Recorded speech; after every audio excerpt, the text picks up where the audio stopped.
Сәлем достар, бүгін сіздерге 10-15 минутта дайындалатын орам жапырақ салатының бір түрін ұсынамын.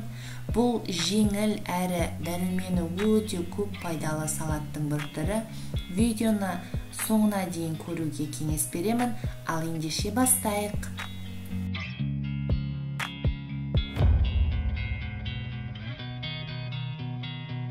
Орам жапырақты жұқалап турап, оны шұңғылды ыдысқа салып, тұзын сеуіп, жақсылап, сәл басыңқырап араластырамыз.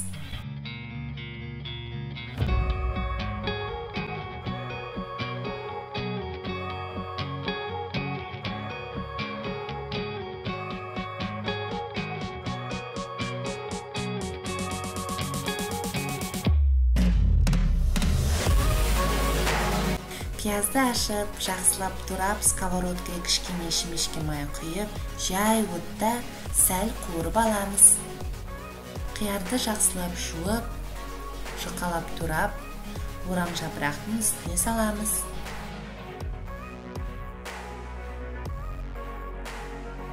Оның үстіне шемешке майға қуырылып тұрған пиязымызды шемешке майымен қоса құямыз.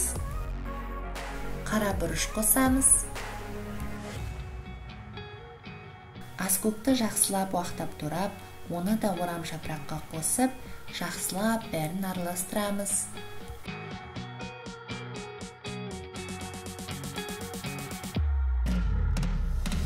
Дайын болған салаттың үстіне жүгеріні сеуіп, үстелге қоя берсеңіз болады. Сіздерге салат ұнады деген үміттемін. Каналыма тіркеліп, лайк басып, комментарий жазуға ұмытпаңыздар достар.